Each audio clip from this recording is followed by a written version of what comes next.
Car શીખવાના બહાને car શીખવાડવા વાળાએ મને કારમાં વાકી વાળીને પાછળથી એવા થઈ ગઈ પાણી. મિત્રો, કહાનીની શરૂઆત કરીએ.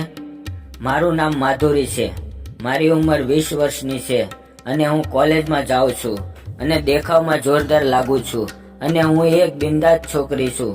હવે મારે કાર ચલાવતા શીખવું હતું. જ્યારે મેં મમ્મીને કહ્યું તો એણે કહ્યું કે જેની પાસે મેં કાર શીખી છે એ છોકરાને હું બોલાવી લઈશ. અને એ છોકરો સાંજે ઘરે આવ્યો અને બોલ્યો, મેડમ, આપણે કાલે સવારે કાર શીખવા જઈશું. અને બીજે દિવસે સવારે 5 વાગ્યે હું ટાઈટ કપડાં પહેરીને કાર શીખવા માટે ત્યાં પહોંચી ગઈ. એ છોકરો દેખાવમાં જોરદાર લાગતો હતો. એને જોઈને મારા અંદર કંઈક થવા લાગ્યું હતું.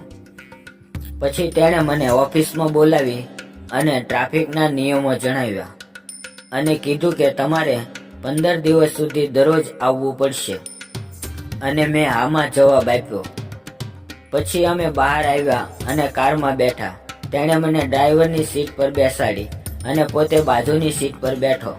પછી તેણે મને કેટલીક મૂળભૂત બાબતો કહી અને કાર ચાલુ કરી. મને ગિયરમાં મૂકવા કહ્યું અને ક્લચ દબાવ્યું. મેં તેને પહેલા ગિયરમાં કરી. પછી તેણે મને ક્લચ છોડવાનું કહ્યું અને મેં જ્યારે ક્લચ મૂક્યો ત્યારે કાર બંધ થઈ ગઈ.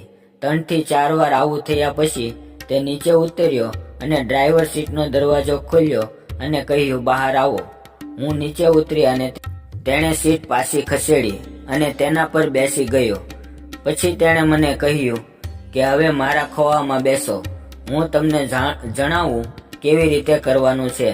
તેણે મારો પગ ક્લચ પર મૂક્યો અને મારી જાંઘ પકડી અને ધીમેથી મારો પગ ઊંચો કર્યો અને પછી કાર ચાલવા લાગી. જ્યારે કાર ચાલવા લાગી ત્યારે તેણે મારા પેટ પર હાથ મૂક્યો અને મને પણ મજા આવતી હતી, એટલે હું કંઈ બોલી નહીં. થોડી વાર પછી મારો સમય પૂરો થયો એટલે અમે પાછા આવી ગયા. હવે સાંજે મારા મનમાં એ છોકરો આવતો હતો, એટલે બીજા દિવસે હું ઘૂંટણ સુધીનું સ્કર્ટ અને લૂઝ ટોપ પહેરીને આવી ગઈ. થોડે દૂર ગયા પછી તેણે પોતાની સીટ પાછી ખસેડી અને કહ્યું, આવો બેસો.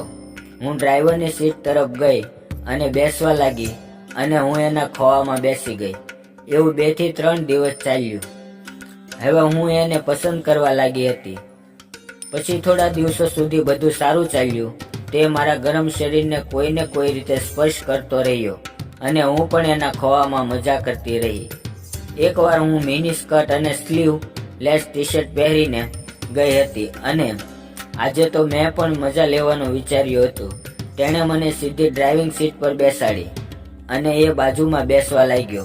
તો મેં એને કહ્યું કે એમ નહીં, તું પણ આ સીટ પર બેસી જા. અને એ આવીને બેસી ગયો અને હું એના ખોળામાં બેસી ગઈ. અને બેસતી વખતે મેં મારું સ્કર્ટ થોડું ઊંચું કરી લીધું અને અમે સુમસાન રસ્તામાં આવી ગયા. અને પછી મેં અચાનક કાર રોકી દીધી અને એની તરફ ફરી અને એના ગળે લાગી ગઈ. અને પછી તો જે કર્યું એ હું તમને મારી કહાનીના બીજા ભાગમાં જણાવીશ.